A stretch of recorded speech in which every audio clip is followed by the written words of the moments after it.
नमस्कार दोस्तों, स्वागत है आपका स्टडी फॉर सिविल सर्विसेज में। वीडियो को पूरा देखिए। कोई भी आपका फीडबैक है, कोई सजेशन है, तुरंत वीडियो में कमेंट करके जरूर बताइए। अच्छा लगे तो वीडियो लाइक जरूर कर लीजिए और ऐसे वीडियो लगातार फ्री में पाने के लिए चैनल को तुरंत सब्सक्राइब कर लीजिए और बेल आइकन को जरूर टैप कर लीजिए ताकि आगे भी सारे वीडियो आपको मिलते रहे। यूट्यूब में फॉलो करते हैं तो प्लीज ये वाला फ्री टेलीग्राम चैनल जरूर ज्वाइन कर लीजिएगा। सारे नोटिफिकेशन, सारे अपडेट यहीं पे आते हैं, ध्यान रखिएगा। स्टडी फॉर सिविल सर्विसेज का कोई भी पेड ग्रुप अगर आपको ज्वाइन करना है तो सिर्फ 856480560660897523864455 यही नंबर है हमारे, सिर्फ जहां पे कॉल या व्हाट्सएप कर सकते हैं।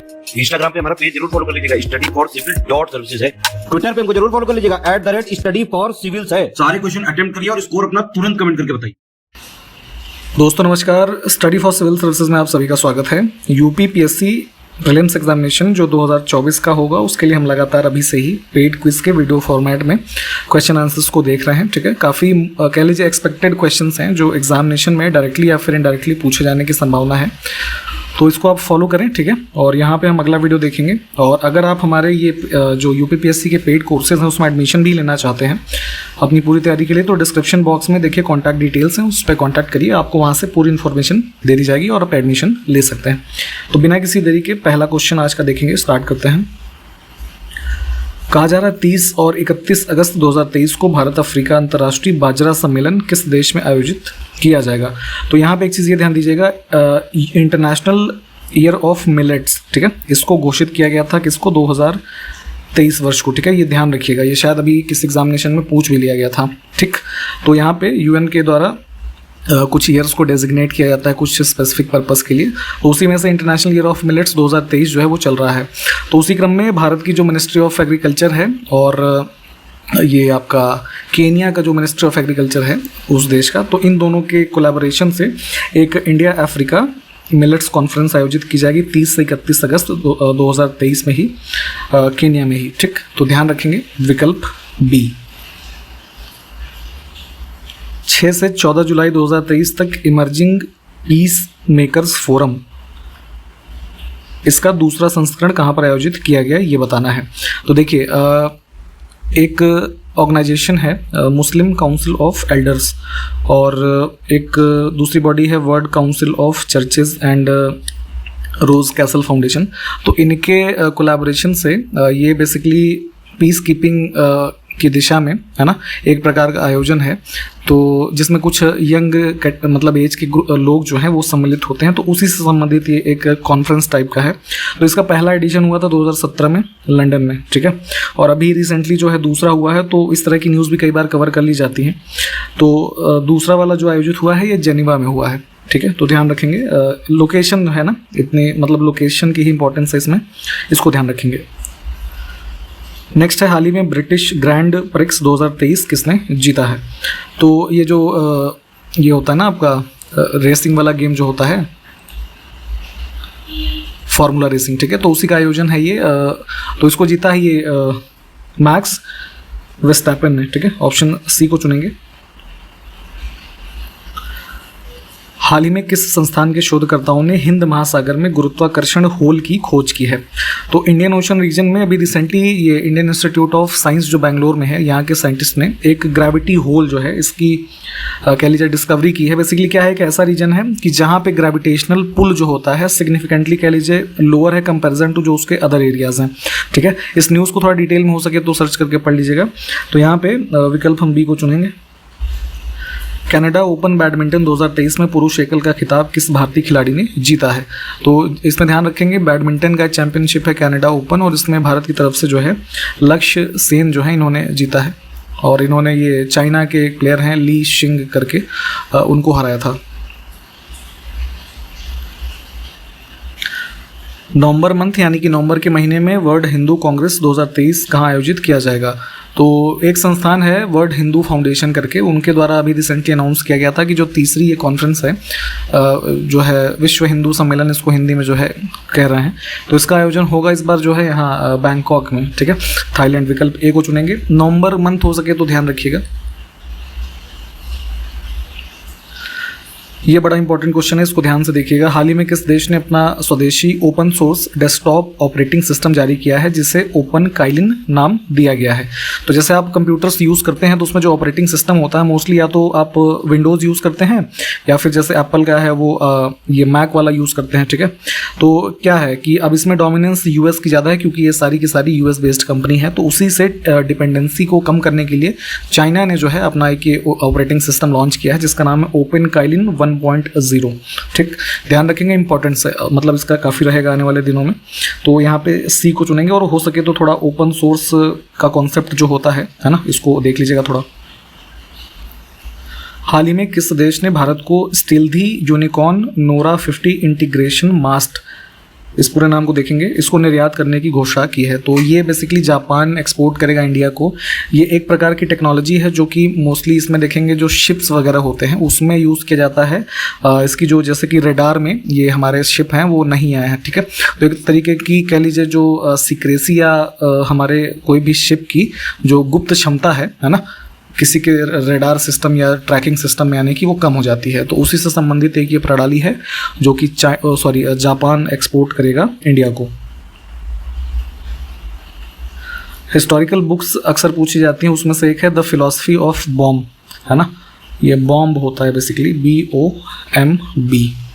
तो इसके लेखक हैं ये भगवती चरण वोहरा। एक अन्य पुस्तक है एन एक्स्ट्रा ऑर्डिनरी लाइफ, तो ये किसकी जीवनी पर आधारित है? तो भारत के पूर्व रक्षा मंत्री रहे और गोवा के चीफ मिनिस्टर मनोहर पारिकर जी, उनके ऊपर ये आधारित पुस्तक है। सोमवंशी, जिसको कि केसरी भी कहा जाता है, इस राजवंश के मारकटा केसरी यानी कि शासक का नाम है, इनके द्वारा बाराबती किले का निर्माण कहाँ पर करवाया गया था ये बताना है। तो ये सब राजवंश जो है आप देखते हैं जो वर्तमान उड़ीसा है वहाँ के क्षेत्र में हुआ करता था। तो कटक में बाराबती फोर्ट का निर्माण करवाया गया, ये काफ़ी फेमस है, पूछा जाता है अक्सर, ठीक है। अराउंड 985 AD के आसपास का टाइम पीरियड है, ठीक। तो डी विकल्प को चुनेंगे। पिछड़ी जाति आयोग के प्रथम अध्यक्ष कौन थे ये बताना है। तो आर्टिकल ये पढ़िएगा आप लोग 340, ठीक है। तो उसी के कह लीजिए प्रावधानों से संबंधित एक first backward classes commission setup किया गया था इंडिया में प्रेसिडेंशियल ऑर्डर के द्वारा 1953 में, ठीक। तो इस आयोग के अध्यक्ष थे ये आपका काका साहेब कालेकर, है ना। ऑप्शन बी को चुनेंगे। जयपुर के महाराजा सवाई जयसिंह ने वेधशाला नहीं बनवाई थी इनमें से किस स्थल पे? तो इसमें 18वीं सेंचुरी के टाइम पीरियड में महाराजा जयसिंह सेकंड थे, है ना। यहाँ पे जो इनका नाम लिखा है ये आपका राजपूत रूलर थे, ये किंगडम ऑफ अंबर जो है इसके रीजन में, ठीक। तो इन्होंने 5 ऑब्जर्वेटरीज बनवाई थी जिसको कि आप जंतर मंतर के नाम से जानते हैं, ठीक है। जैसे दिल्ली वाला काफ़ी फेमस है। तो 5 इनकी कुल संख्या है जो इनके द्वारा बनवाई गई, जिसमें से उज्जैन में, वाराणसी में, मथुरा में, इसके अलावा दिल्ली में, और एक कौन सा बच गया, जयपुर में, ठीक है। तो ये 5 हो गए। तो इलाहाबाद यानी कि जो प्रयागराज है यहाँ पे नहीं है। इसमें से कौन सा सही सुमेलित नहीं है? तो कुछ फॉरेन ट्रैवलर्स हैं और किस शासक के शासनकाल से संबंधित रहे उसका पेयर है। तो मार्को पोलो वाला गलत हो जाएगा इसमें। ये आपका इटालियन ट्रैवलर था ये, ठीक है, मार्को पोलो। और इसका टाइम पीरियड अगर हम बात करें तो 1288 AD के बाद का जो है माना जाता है, और ये एसोसिएटेड है पांड्य किंगडम से, ठीक है, साउथ इंडिया के। तो इसको ऑड करेंगे, बाकी के विकल्प देख लीजिए। पहला मानव विकास सूचकांक किस अर्थशास्त्री ने तैयार किया था ये बताना है। जैसे आज की डेट में आप कई सारे इंडेक्सेस पढ़ते हैं जो ह्यूमन डेवलपमेंट से संबंधित हैं। तो सबसे पहले ये जो कह लीजिए ये ह्यूमन डेवलपमेंट इंडेक्स तैयार किया था, तो ये महबूब उल हक नाम है इनका, ठीक है, बी विकल्प में। इन्होंने तैयार किया था अराउंड 1990 AD में, ठीक। और ये हैं कौन? तो ये जो है पाकिस्तान के फेमस इकोनॉमिस्ट थे और पाकिस्तान के ही जो है ये भी रहे फाइनेंस मिनिस्टर, ठीक। अब इसमें देखें कुछ फिजिकल क्वांटिटी है और उसके यूनिट्स, है ना, उसका पेयर कौन सा सुमेलित नहीं है। तो स्टार्टिंग के 3 तो ठीक हैं। सरफेस एंगल का स्टेरेडियन दिया है, ये वाला गलत हो जाएगा। स्टेरेडियन का अगर है ना जानना चाहते हैं तो ये सरफेस एंगल का नहीं बल्कि सॉलिड एंगल का होता है, ठीक, थोड़ा अगर डिटेल जानना चाहें तो थोड़ा सॉलिड एंगल के बारे में पढ़िएगा। निम्नलिखित में से कौन रासायनिक ऊर्जा को विद्युत ऊर्जा में परिवर्तित करता है, यानी कि केमिकल एनर्जी कन्वर्ट होती है इलेक्ट्रिकल एनर्जी में। तो ये कॉन्सेप्ट कहाँ होगा, बैटरी में, है ना।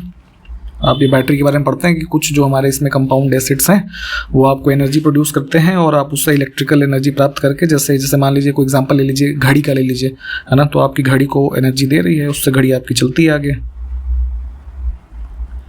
नेक्स्ट है कि पोटेशियम का एक अयस्क बताना है, इसमें से कौन सा है। An ore of potassium is, तो ये हो जाएगा इसमें से हमारा कार्नेलाइट, है ना, बी विकल्प जो है।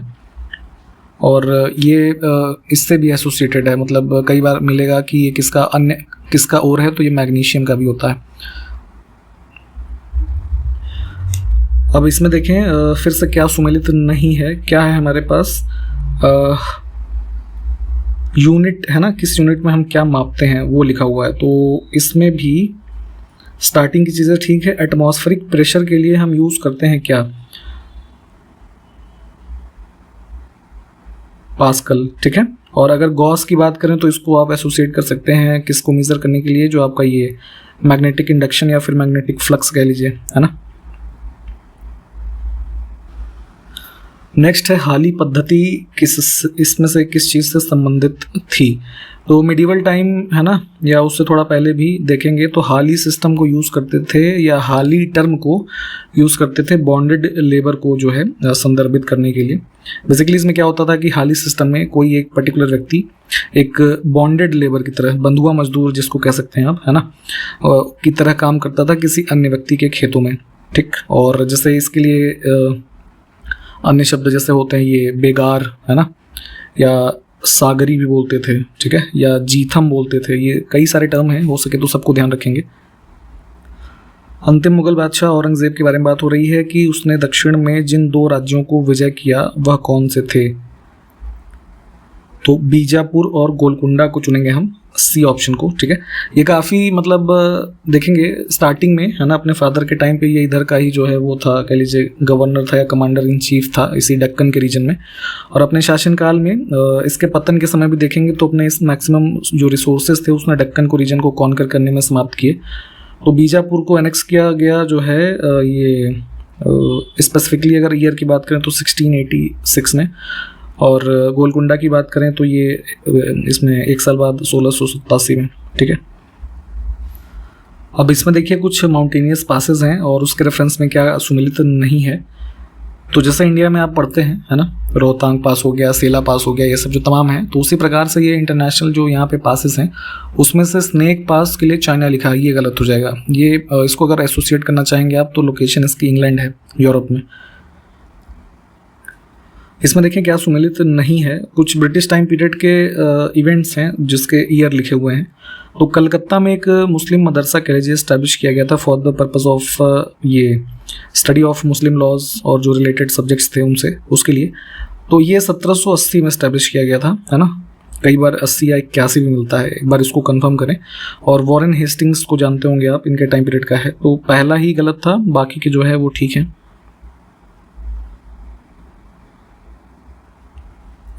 इसमें फिर से देखें सही सुमेलित कौन सा नहीं है पेयर, हमारे माउंटेनियस पासेस और स्टेट का नाम। तो ट्रेल्सला पास की अगर बात करेंगे तो लद्दाख लिखा है, ये उत्तराखंड के जो है स्टेट से एसोसिएटेड है, इसको और चुनेंगे। फिर से क्या सुमेलित नहीं है, वाटरफॉल्स हैं और स्टेट का नाम। तो अगाया गंगाई वाटरफॉल जो है कर्नाटका में नहीं है, ये हमारे ईस्टर्न घाट का पार्ट है और तमिलनाडु में इसकी लोकेशन है। फिर से माउंटेनियस पासेस हैं, स्टेट का नाम कौन सा मैच नहीं है। इसमें दीफू के लिए लिखा है जम्मू कश्मीर, ये वाला गलत है, अरुणाचल प्रदेश ही हो जाएगा इसका भी। अब इसमें क्या सुमेलित नहीं है, हमारे पास कुछ रेवोल्यूशंस के नाम लिखे हैं जो कि अलग अलग एग्रीकल्चरल कमोडिटीज़ मुख्य रूप से हैं और तो उसके प्रोडक्शन से संबंधित है, ठीक है, मैसिव स्केल पे। तो जैसे सिल्वर रेवोल्यूशन को यूज़ करते हैं एग प्रोडक्शन के लिए, ब्लू रेवोल्यूशन फिश, और रेड को मीट यानी जो मांस वगैरह होता है, या फिर टमाटर जो कि आजकल बहुत ही ज़्यादा महंगा है, दोनों से संबंधित कर सकते हैं। और गोल क्रांति यानी राउंड रेवोल्यूशन फ्रूट प्रोडक्शन से संबंधित नहीं है, ठीक है। ये किससे संबंधित है? तो ये संबंधित है आपका इससे पोटैटो यानी कि आलू से, ठीक है। और अगर हम बात करें फ्रूट प्रोडक्शन की, तो इसके लिए जो हम टर्म यूज़ करते हैं रेवोल्यूशन का, वो हमारा गोल्डन रेवोल्यूशन है, ठीक। इसमें देखिए कौन हिंदुस्तान रिपब्लिकन एसोसिएशन का सदस्य नहीं था, ठीक है। तो ये फ्रीडम स्ट्रगल टाइम पीरियड पे आप देखते हैं कि जो एक रेवोल्यूशनरी काइंड ऑफ हमारा ये मेंबर्स का एक ग्रुप था, उसमें यहाँ पे कुछ इस तरह के भी ऑर्गेनाइजेशन सेटअप किए गए, ठीक। तो उसी में से एक HRA भी है। इसके अगर मेंबर्स की बात करें तो भगत सिंह, चंद्रशेखर आज़ाद, राम प्रसाद बिस्मिल, अशफाक उल्ला खान, है ना, सचिन नाथ बख्शी, है ना, ये सारे मेंबर्स हैं इनके। इसमें फिरोज शाह मेहता जो है ये ऑड हो जाएंगे। यहाँ पे 2 पेयर फिर से हैं, क्या सुमेलित नहीं है। कंट्री हैं कुछ बाल्कन रीजन की और उसकी कैपिटल का नाम लिखा है। तो स्लोवेनिया वाला ही पहला पेयर जो है ये गलत हो जाएगा। इसकी कैपिटल की अगर हम बात करें तो ये लुब्लियाना करके एक कैपिटल है ना। अब है बोर्ड ऑफ कंट्रोल की स्थापना किस अधिनियम के अंतर्गत की गई थी? तो ईस्ट इंडिया कंपनी जब यहाँ पे है ना रूल करने लगी, तो उनके जो फंक्शंस थे एज ये ट्रेड फंक्शन और पॉलिटिकल एक्टिविटीज जो थी उसको सेपरेट किया गया था पिट्स इंडिया एक्ट 1784 के द्वारा। उसी में से जो ये बोर्ड ऑफ कंट्रोल नाम की बॉडी बनाई गई, तो ये मैनेज करती थी कंपनी के जो ये आपके कह लीजिए पॉलिटिकल एक्टिविटीज़ थे उसको रेगुलेट करती थी। और वहीं कोर्ट ऑफ डायरेक्टर्स जो था वो ट्रेडिंग जो राइट्स थे है ना फंक्शंस थे उससे संबंधित की गई थी। तो डी विकल्प को चुनेंगे। यहाँ पे कुछ सत्याग्रह हैं और उसमें से किसका नेतृत्व महात्मा गांधी जी ने नहीं किया था? तो इसमें बारदोली सत्याग्रह ये सरदार पटेल जी से एसोसिएटेड है, इसी में इनको सरदार की उपाधि दी गई थी। नेक्स्ट है unleashing the power of gender equality, uplifting the voices of womens and girls to unlock our words infinite possibilities. ये बहुत बड़ा सा एक थीम है। थीम में यहाँ पे जो है कॉलन के पहले की चीज़ unleashing the power of gender equalities को ध्यान रखेंगे। और इस थीम के साथ विश्व जनसंख्या दिवस 2023 किस दिन मनाया गया? तो जनसंख्या दिवस होता है कब? 11 जुलाई को। तो यहाँ से डी ऑप्शन को चुनेंगे। वर्ष 2024 में G20 की मेज़बानी कौन सा देश करेगा? तो G20 समूह की जो मीटिंग 2023 की है वो इंडिया में है और नेक्स्ट ईयर जो है ये जुलाई के मंथ में शेड्यूल्ड है ब्राज़ील में।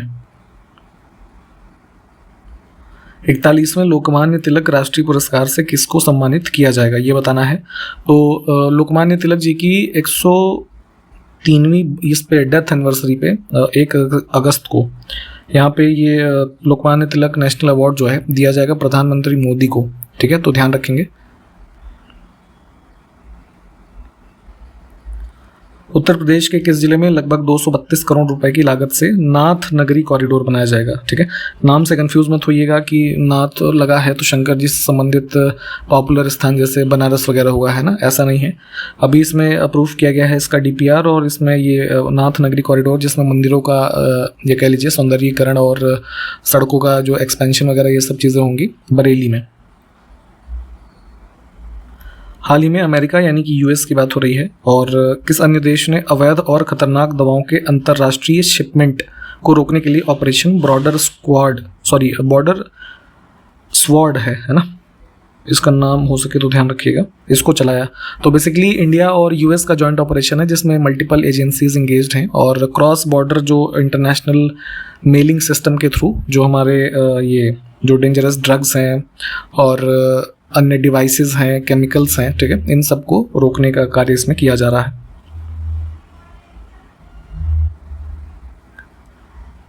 छह जुलाई 2023 को रिजर्व बैंक ऑफ इंडिया ने राज्य वित्त सचिवों का 35वां सम्मेलन कहाँ पर आयोजित किया? तो स्टेट फाइनेंस सेक्रेटरीज का एक कॉन्फ्रेंस हुआ है मुंबई में। हाल ही में जारी गोल्डमैन सैक्स की रिपोर्ट के अनुसार भारत किस वर्ष तक विश्व की दूसरी सबसे बड़ी अर्थव्यवस्था बन जाएगा? तो ये US का ही एक संस्थान है, कंपनी कह लीजिए, गोल्डमैन सैक्स सिक्योरिटी टाइप का। तो इन्होंने रिपोर्ट एक दी है कि इंडिया जो है 2075 तक, है ना, काफ़ी लंबा समय है, तब तक जाकर के सेकेंड लार्जेस्ट इकोनॉमी बन जाएगा इंडिया में, ठीक है, US को भी क्रॉस कर लेगा। तो उस समय कुछ इनका आइडिया है कि चाइना फर्स्ट होगा, इंडिया सेकेंड। तो इसमें ईयर ध्यान रखेंगे। हाल ही में राष्ट्रीय मत्स्य किसान दिवस 2023 किस दिन मनाया गया? नेशनल फिश फार्मर्स डे, तो ये होता है 10 जुलाई को। सी को चुनेंगे। नेक्स्ट है, आयरलैंड में आयोजित किए गए विश्व तीरंदाजी युवा चैंपियनशिप 2023 में भारत ने कुल कितने पदक जीते हैं? तो ये ध्यान रखना है कि इसमें जो हमारा ये आर्करी चैंपियनशिप हुआ है ये आयरलैंड में हुआ है, लोकेशन इंपॉर्टेंट है, और कुल 11 मेडल्स जो है इसमें जीते गए हैं। यहाँ पे इसकी क्लासिफिकेशन देख लीजिए थोड़ी सी। ठीक, तो यहीं पे इस वीडियो को हम समाप्त कर रहे हैं। इसके आगे से हम अगले वीडियो में कंटिन्यू करेंगे। ठीक है, मैप वाले क्वेश्चंस प्लीज़ मैप में लोकेट कीजिएगा, और जो इन क्वेश्चंस को पूछा गया हो अगर तो उसको कमेंट करके बताइए। हम कंटिन्यू करते हैं नेक्स्ट वीडियो में। तब तक के लिए नमस्कार, जय हिंद।